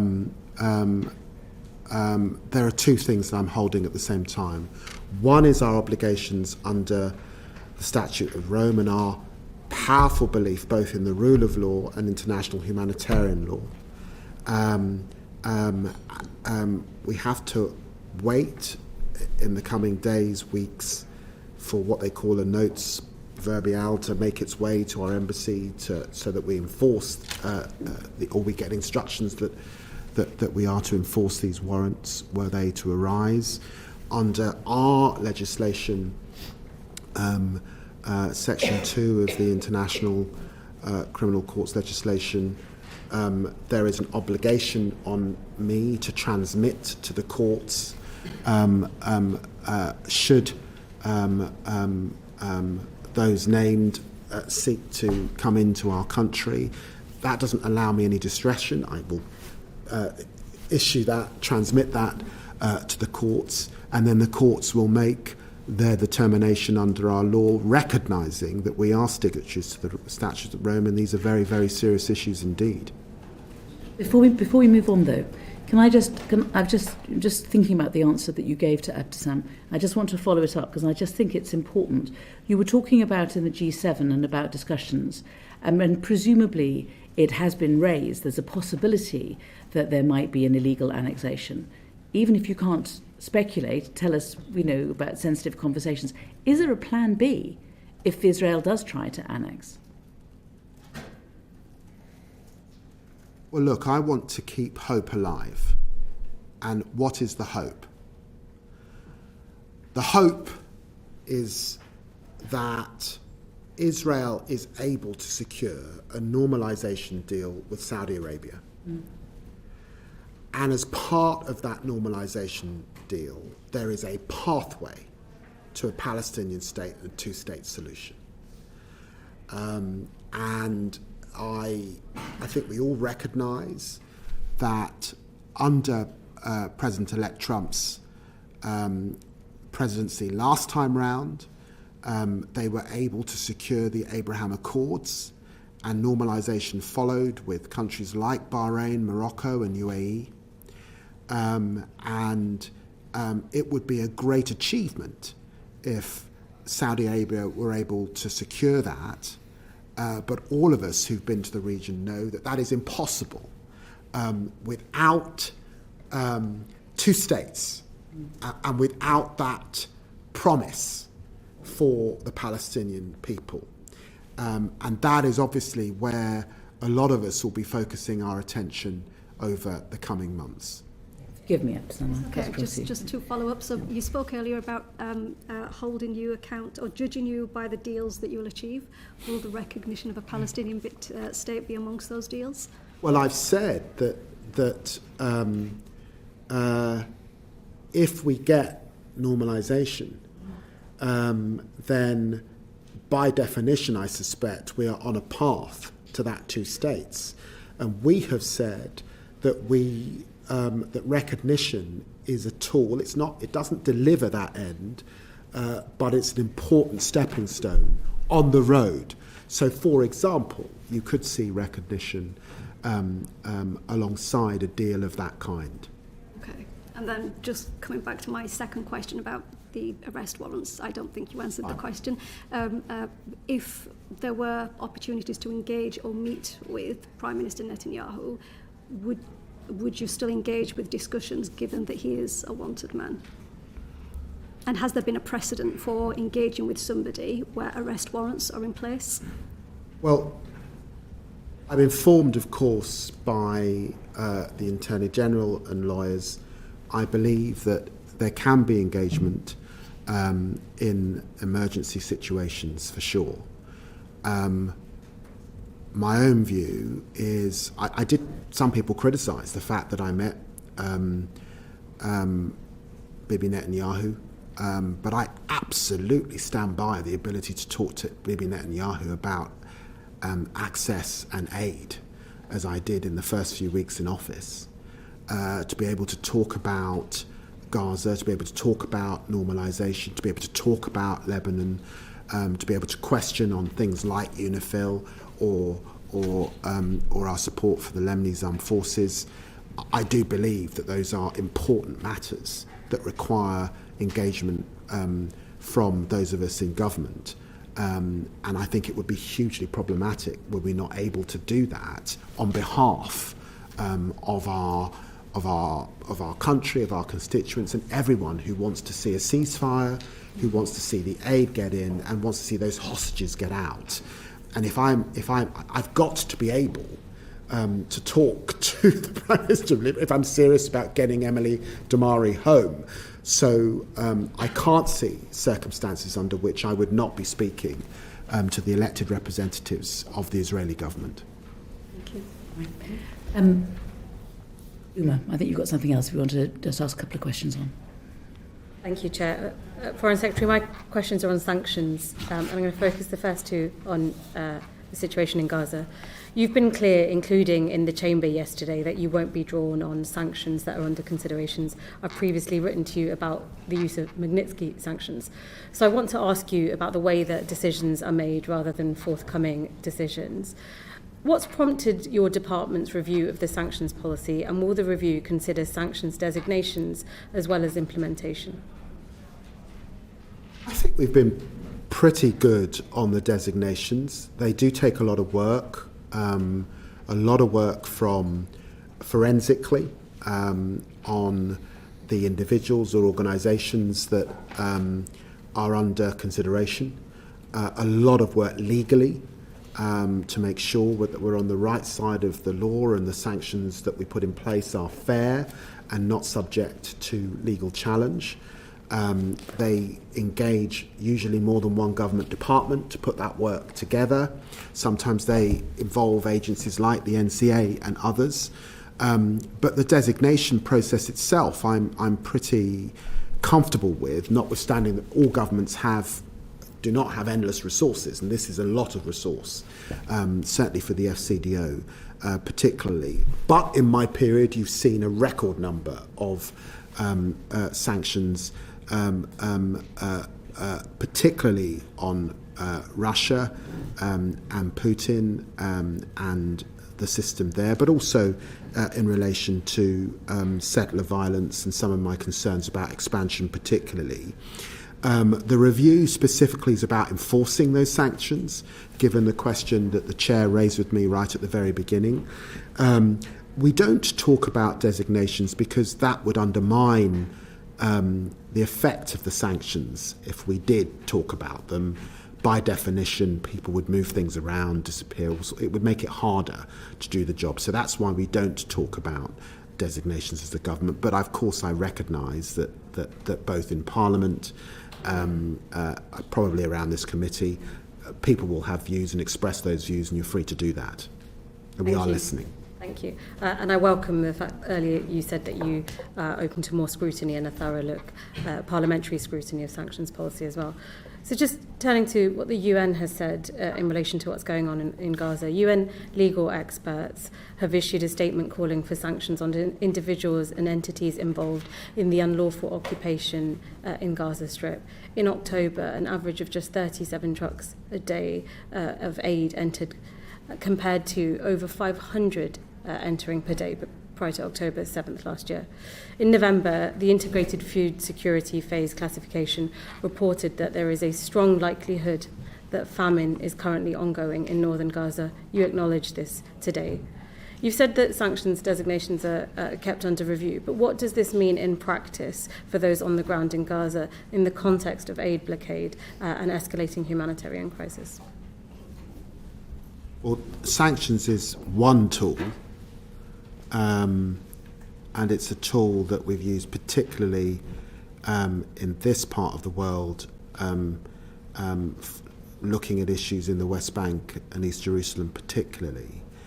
On the broader issues of aid and the tremendous suffering that we're seeing in Gaza, the effort is to get a ceasefire, and the effort, it's why I was talking to Commissioner Lazzarini this morning, of the whole international community, is to see a surge in aid and get aid into Gaza.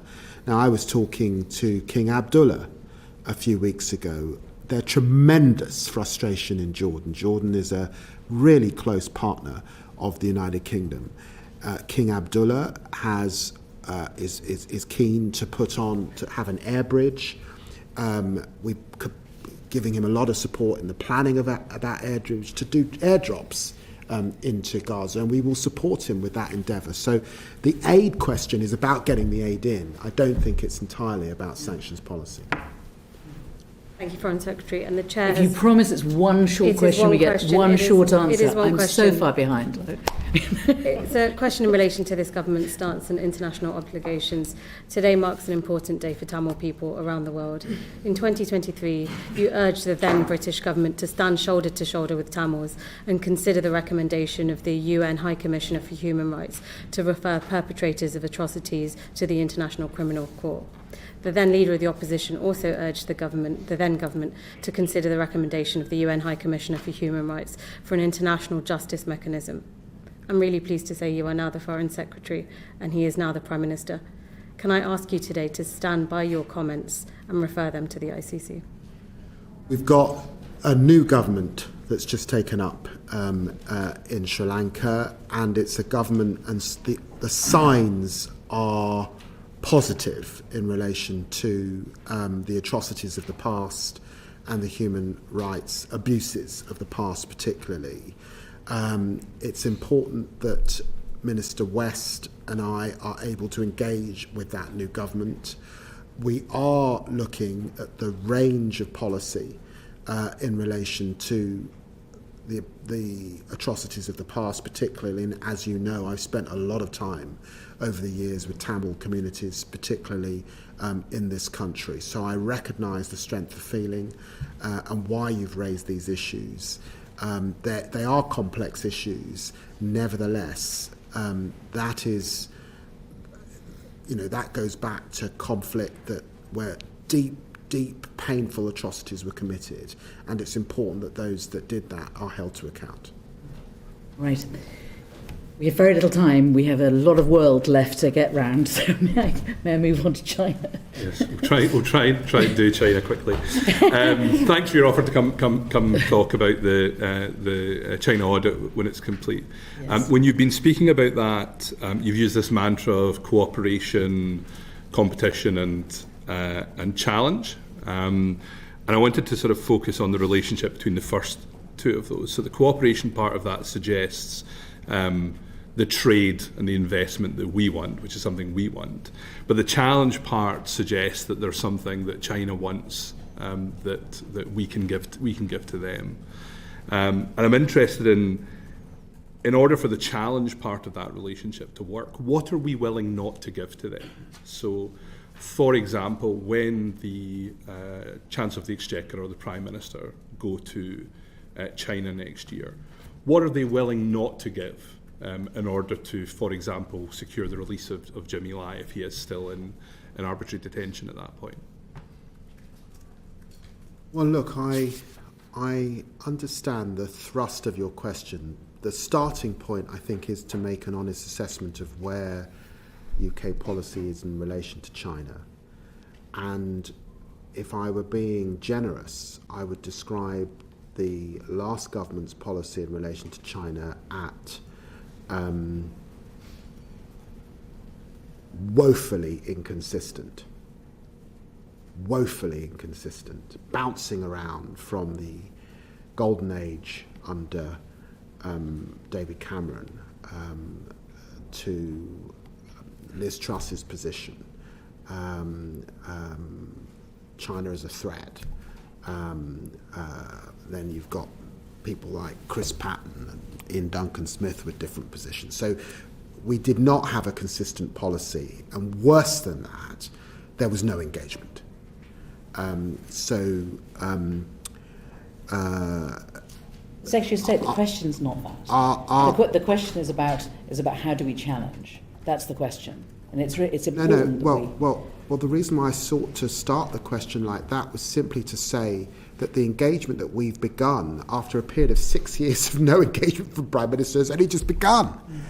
And it's very hard to broker changes in behaviour, particularly where we disagree passionately on cases like Jimmy Lai's case, if there is no relationship.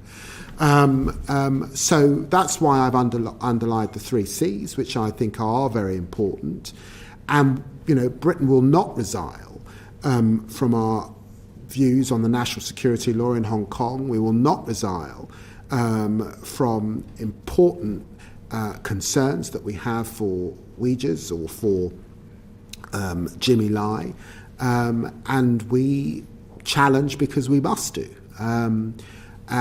But diplomacy is about engagement. There is no diplomacy without engagement, without sustained conversations. And that's why it was important that when I went to China, that I was able to reopen dialogues between our country on different areas. And some of those areas we can cooperate on, like climate or health.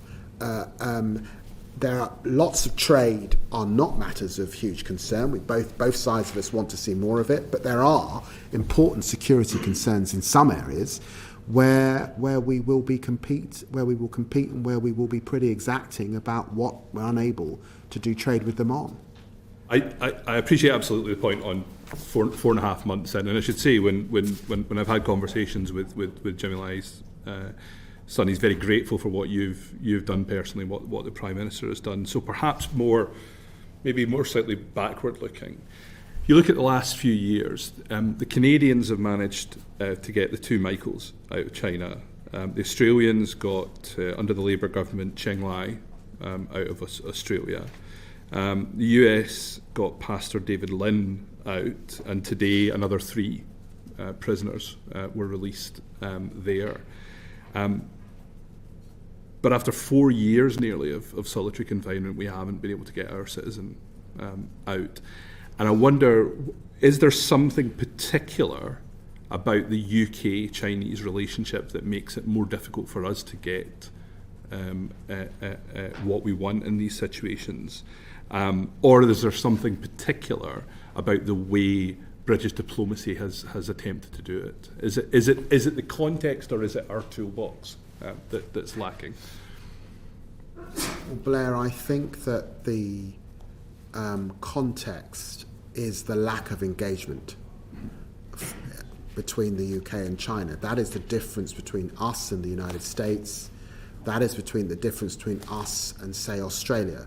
Now, that is not to say, of course, and I think it would be important to say, that the Chinese-Australian relationship has had the imposition of tariffs, has had big differences of opinion. Again, I think that there was a change in approach by the Albanese government, who also talked about the 3 Cs and have entered into a different place. And the results that you suggest indicate that engagement has borne fruit, despite the tremendous strains between the United States and China. President Biden, Janet Yellen and others have had a lot of contact with their opposite numbers. That is what the Prime Minister and I are seeking to replicate, because it is only with a relationship that we can get results in the areas that really matter to us, as you're indicating in your questions. In the interest of being helpful, I could ask my next section in one question, following on. If that's helpful. So a couple of years ago, Foreign Secretary, you made the commitment to make consular assistance a legal right for people, and then a year later you committed to a new special envoy for arbitrary detention. I wonder if you want to give us an update on both of those, and if there is a timeline for achieving them, because I've asked about Jimmy Lai, but I could have asked about Ali Abdel Fattah or Ryan Cornelius, or any number of cases. So there's obviously bigger issues, and I say again a sort of toolbox question about whether we have the framework we need to get success in these cases. I do hope to announce an envoy, a special an individual who will deal with those more complex detention cases. And I have been looking hard at the 28,000 people at any one time that come through our system. And obviously it's varied from someone who's arrested for being drunk in Magaluf, to, sadly, there have been high-profile cases where British citizens have sadly lost their lives for very varied reasons abroad. Overwhelmingly, I do want to pay tribute to the consular staff and the way that we support people. But in these more complex cases, there are issues that we saw in opposition. I remain sure in office that those issues remain, and we need a tightening of grip in relation to how we deal that. So I hope to come forward with proposals, and of course the committee. And actually, let me just say, we were informed by this committee's previous reports and concerns about the way those complex cases were being dealt with, and informed by this own committee's work. We will be coming forward with plans in the coming months. And on the legal right to consular access as well? I've got to stick to my form of words. We will be coming forward with plans, because we haven't quite got there. Yes, for an answer. John. One of the reasons why Jimmy Lai is in prison is because of his work in setting up an independent newspaper. And unfortunately, the number of journalists who are killed or being imprisoned has been steadily rising. Now, the UK helped set up the Global Media Coalition in 2019. Can you say, is the Foreign Office still attaching a priority to working for media freedom, and what levers are you willing to pull to try and obtain it?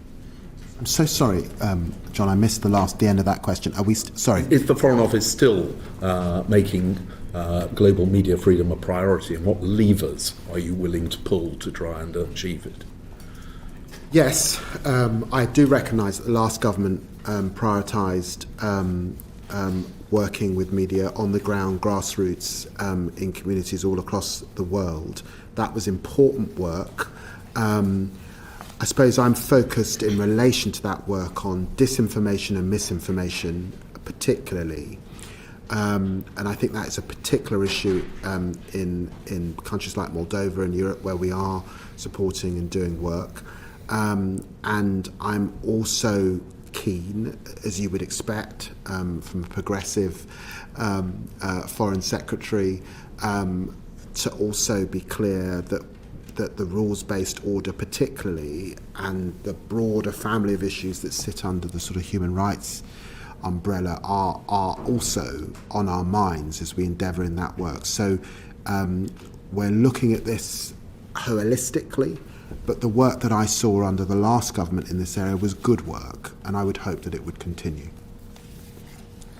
I think we can move on. Yeah. Yeah. Can I move on to a couple of questions about the British overseas territories, and specifically the Chagos Islands? It's now about 7 weeks since you told Parliament about the agreement with the Mauritian government, but we still have not seen any details of the treaty that entails, or the financial arrangements which will be attached to it. Can you say when those are going to be put before Parliament? Well, the first thing is obviously we had the broad arrangements of a deal, and we came to Parliament to be very clear and to announce that we felt that we had reached a deal. And I should say that these discussions begun under the last government. There were 10 rounds of discussion. We picked this up, put a lot of effort into it. We put that effort into it because we believed that national security was at stake, particularly working with our closest ally, the United States, on their understandable national security concerns, to get that deal over the line and to strike a good deal. And I am really, really pleased with the deal that we have struck. But you are right, at the same time, there's been an election in Mauritius, and we have only just engaged with the new government in Mauritius. There was an exchange of letters between the Prime Minister and the new leader of Mauritius. And I was very pleased to see him confirming that he is open to this deal. We've got to give him time to get into the arrangements for the deal, but I hope in due course that we can sign the treaty and we can bring these issues before Parliament in the usual way. Is Jonathan Powell on his way to Mauritius now? No, he's not on his way to Mauritius. He's back from Mauritius. I saw him yesterday. But the Prime Minister has expressed doubts about the agreement after meeting Jonathan Powell. I've seen those reports. I can only pray and aid the exchange of letters that we had with the new Prime Minister of Mauritius, and I'm very, very confident that this is a deal that the Mauritians will see in a cross-party sense as a good deal for them. The new Prime Minister of Mauritius actually described it as high treason and a sellout, so that does not sound as if he's going to be very happy with it. Are you likely to offer more money as part of the deal with Mauritius? John, he did not say that yesterday, did he? He did he? He didn't say it. He did say it during his election campaign. Yes. And both you and I, people say things John, in election both campaigns you and I have said things happen. during the election in order to get elected. He did not say that yesterday. And the incoming Secretary of State in the United States, or the likely incoming Secretary of State, has also expressed severe doubts about this treaty. So do you actually think that it's going to come about? Let's be clear, John, because this is incredibly serious. I know, and I'm sad that there's been so much politicking about this. This process began under a last government, and there were ministers who understand entirely why this is so important for our national security and global national security. The agencies in the United States think this is a good deal. The State Department in the United States think this is a good deal. And most important of all, the Pentagon and the White House think this is a good deal. And that's not just the principal politicians in those areas. It is the system, because what we inherited was a situation where the base was insecure as a result of decisions made by the International Court of Justice and the legal basis for Diego Garcia was under tremendous threat. We had to pick that up and we had to try and secure the future of the base for many generations to come. And that is what we did. And it is a very good deal, and most particularly for our national security. And I'm really reassured about that. And I think an incoming administration will be reassured about that. And I'm confident that the Mauritians are still sure about that, despite politicking that we all know goes on. Well, I'm sure we may return to this shortly, but in the interest of time. Afra, was there anything that you wanted to... Has it all been covered? Yes, I just wanted to ask about the... there was reporting of recently of phone hacking in the British High Commission in Mauritius. Can I ask you whether you've launched an investigation into whether our post in Mauritius was affected? And are you aware of any risks that discussions that you held were potentially recorded? If you talk to me about risks, cyber attacks and the security of our systems is one of those risk register issues that I and Philip necessarily are engaged with. And there are our adversaries who would seek to undermine us by getting inside our systems. The issue that you refer to is being properly investigated and fully understood. I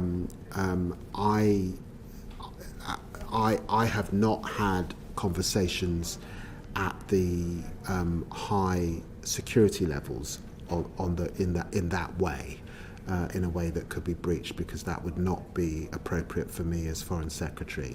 My conversations in relation to some of the issues that we discussed are had in different forums, in the safest of environments, not across technology.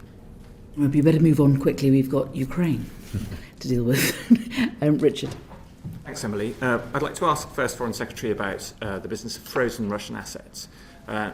Clearly your government's made a positive step by seizing and confiscating the interest on assets that we hold here in the UK. But what about the principle? What about the assets themselves? We know that Czechia, Finland, Estonia have managed to seize and confiscate those assets and offer them to Ukraine. Can we not do the same in the UK? And why not? Well, look, I think it's an area that's important for us to lead on, particularly. There's a debate across Europe. There are differences of opinion, both in terms of legal systems and the legal veracity of that move, and there are obviously complex issues within our own legal system to work through. But my bottom line is Putin should pay for this war of aggression. And we should use all means necessary to ensure that he pays for the aggression, not us, ultimately, when this is determined. And it's hugely important that we support Ukraine with all of the funds necessary. My focus is to get them the funds that they need, the money out the door quickly. That's why we made a pledge to get the equipment out the door within 100 days. The extra $3 billion that we found for military support, and to encourage others. That's both in terms of the ERA loan that is on the table, to get it into their coffers for 2025, and to ensure that they're in a strong, sustainable position into 2025. But there is a broader discussion on what more in terms of funds and in terms of assets, and I will continue to have those conversations. And of course, the Baltics are very, very strong on that, and as you know, the UK is generally aligned with the Baltic nations in relation to how we see this threat from Putin. And one, if I may, on security guarantees. We can sense that there's not a consensus amongst NATO countries at the moment for Ukraine joining NATO at this time. If we fail to get that consensus in the future, will the UK consider offering a different sort of security guarantee so that we don't see a further aggression against Ukraine? Well, we were able to agree at NATO that there is an irreversible path for Ukraine to NATO membership. I think that was the right position to reach, and I was pleased that we reached that consensus. And of course, we have to ensure, as European allies, that when this is over, that Putin cannot come back for more. And that means that Ukraine will need the necessary security guarantees to achieve that. And it means, too, that this has to be stronger than the deal that was pulled off by France and Germany, the Minsk agreement, which did not give Ukraine that surety. I'm not going to make a commitment that commits troops. I can't do that in this select committee. And if I did, that would be the main story coming out of the select committee. But I understand the strength of your feeling and why Ukraine will need those security guarantees. Right. Ron, you had one question. Yes, just to follow up from Richard's question. This government and indeed the last have been hugely supportive of Ukraine in terms of financial assistance, but obviously that is relatively small in comparison to that which has come from the United States. There are obviously real concerns about the continuation of that, and the answer to it may be to use the Russian money that is frozen in order to ensure that Ukraine is still able to afford to defend itself. Is that something you will now examine urgently? We are examining those issues alongside European colleagues. So can we look forward to legislation to actually allow the... I said we're examining those issues. I also said the issues are complex. And frankly, you're not going to achieve the end result if countries are going unilaterally at this pace. So my number one focus was ensuring that the UK was the most forward-leaning in our support, and I think with 12.8 billion and 7.8 billion on military aid and 5 billion on economic and humanitarian support, we are in that strong position. It was alongside the Defence Secretary making sure that we didn't just make pledges, but we got it out the door in 100 days, and we are doing that as well, all to put Ukraine in the strongest position and to urge our European colleagues not to be over-focused on January the 20th, but to recognise that winter has come, it is here. Let us put Ukraine in the strongest position now, and that is what we're centred on. Right. You've got some questions on post-conflict states. Yeah. Well, I wonder, maybe very immediately post-conflict, but what lessons from the ceasefire achieved in Lebanon for our efforts to bring about a ceasefire in Gaza? UK leadership. We were the first country to call for a ceasefire. We gathered together our G7 partners very quickly. We were clear on supporting the Amos Hochstein plan. It was the right plan. We had a UN resolution 1701 that we all stood behind. We've been investing in the Lebanese army now for many, many years. Wasn't frequently discussed, frankly, in the House prior to the crisis in Lebanon. I was in Lebanon last January as Shadow Foreign Secretary because I could see what was happening in the region. It was getting ahead, being on it, UK leadership, playing our part in securing that ceasefire, and I'm pleased that we did that. In the spirit of getting ahead, obviously we're hoping to achieve the ceasefire in Gaza. We're hoping that there'll be a rebuilding then of Gaza. What lessons can we learn from our past, I'm thinking about Iraq, that we need to learn in those next steps for Gaza to bring about its redevelopment, reconstruction? I see. You're right to focus on the day after. This crisis will end. Gaza has to be rebuilt. There is a challenge at the moment because if you speak to any Arab partner, they're not prepared to commit funding off the back of occupation. They're not prepared to commit funding with no guarantee that they won't be spending that money again in 20 years' time. Nevertheless, I think that Israel needs to feel secure in its borders and to feel that October the 7th is not going to happen again. That takes guarantees that help Israel feel secure. That means working with partners to secure that. And clearly, reconstruction will have to begin, and that also means leadership in terms of international institutions like the World Bank, IMF and others. So there is much work to do on that roadmap for the future of Gaza, and of course the UK is playing its role on the day after and what takes place. I was discussing that with the Quint of Arab states on Monday. But, of course, at this point in time, there is still a lot of angst and upset and frustration that the ceasefire has not arrived, and therefore we're not able to implement the day after and get on with the business of reconstructing Gaza. And there is concern, I'd be remiss if I didn't say this, that there are some in the Israeli system that do not intend to leave. Yes. One last question. Thank you. You mentioned some of the guarantees that we need to offer Israel as an ally for it to feel secure in a region that's seen the devastating attack of October 7th. Could you comment on the nature of those and what we as a UK government can do to offer those reassurances? Well, I think thank you for the question, because it is important to put this on record.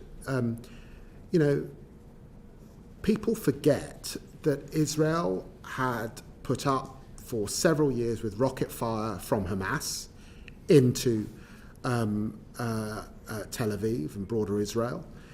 Israel had put up with rocket fire from Hezbollah. It had a devastating atrocity committed on it on October the 7th, and that's caused national trauma, understandably. If our country had experienced something like that, the trauma would have been deep and long-standing. And obviously, notwithstanding the ceasefire that has been achieved in Lebanon, the real test is, can people go back to their homes in northern Israel? And we will see over the coming weeks whether people feel secure enough to do that. Is the test in the end, so people can live safe within their borders.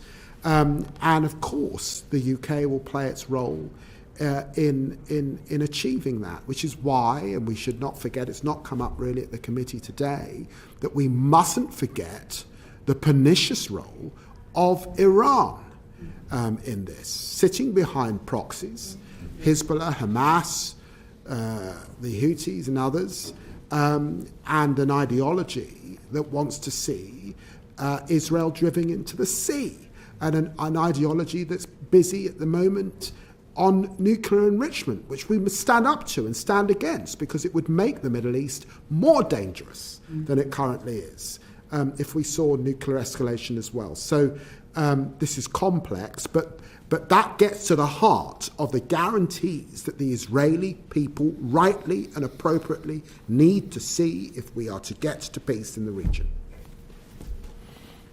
Would you indulge us, Secretary of State? I'm very grateful to you for staying at longer than you said. I don't even know what time it is. Is it? It's fine. It's fine. It's fine. It's actually only 4:15, so let's carry on. We can ask lots of questions, and the committee has certainly we can ask lots of questions on Iran if you allow us. But what I'm going to try and do is keep to a very short number of questions on the United States, because we have to have some questions on the United States, and we will have.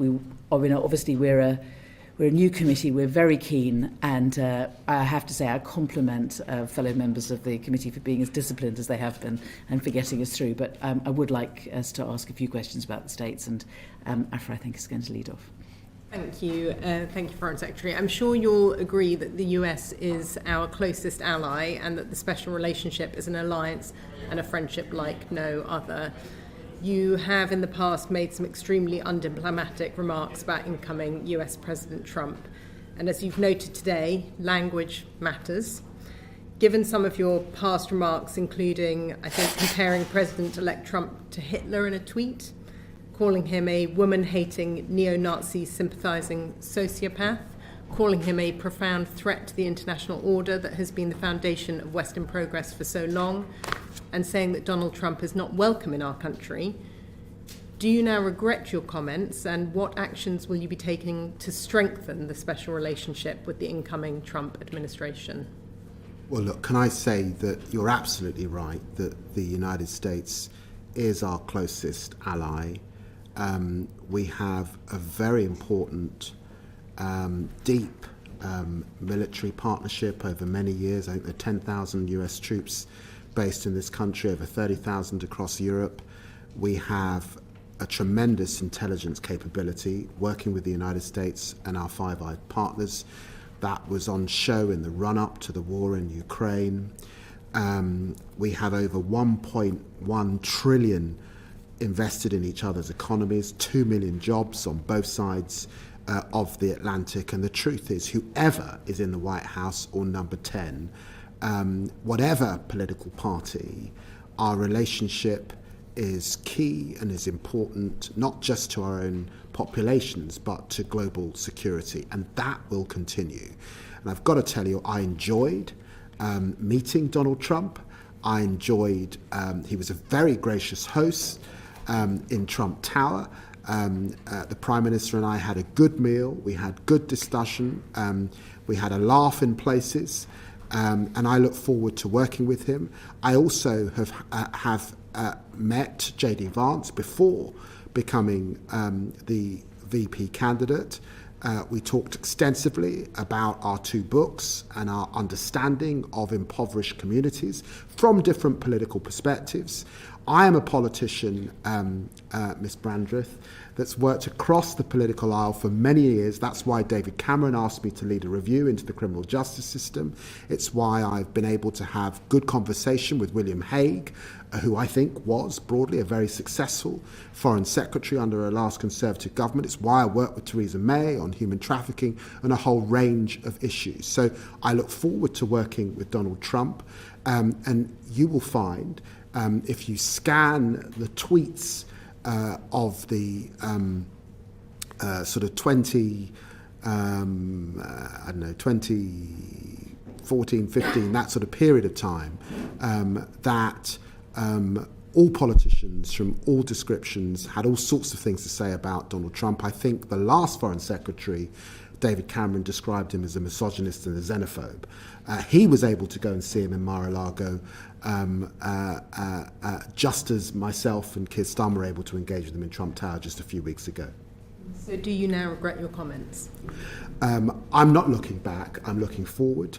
I'm sitting here as Foreign Secretary, as the country's chief diplomat, and I have sought to use, for the last 2 3/4 hours, diplomatic language, because that's what I'm charged with doing, and I will do everything possible on behalf of the British people in relation to our national interests, and that is working with our close ally. And just as he has been gracious to me, I will be gracious to him. That is the way I was brought up in the great part of London called Tottenham and the great city of Peterborough. You're gracious to those who are gracious to you. That is what I have found in dealing with Donald Trump, and that is what he can expect from me as Foreign Secretary. Okay, Edward. How confident are you, under a Trump presidency, that the USA would fulfil its Article 5 obligations if it was called upon? I'm so sorry. That's right. Under a Trump presidency... I've just been told, reminded that I've got an important meeting. So that's why I didn't... Two questions. It's a very short one then. Yes. Under a Trump presidency, how confident would you be that the USA would fulfil its Article 5 obligations? Look, I'm really confident. I think it's important to recognise that Donald Trump's pushing and cajoling of Europe to step up on defence spending is consistent with Eisenhower, Kennedy, Obama all saying the same thing. Because when he came into office, there were 4 countries spending above 2% of their GDP.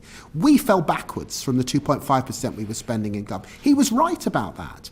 And in fact, he increased his spending on NATO, and he increased the amount of troops sent to Europe, and he sent the first javelins to Ukraine. So look, the rhetoric is tough and exacting under Donald Trump, and the global community can look back and can see that. He wants a deal. I've met him. He's certainly not a loser.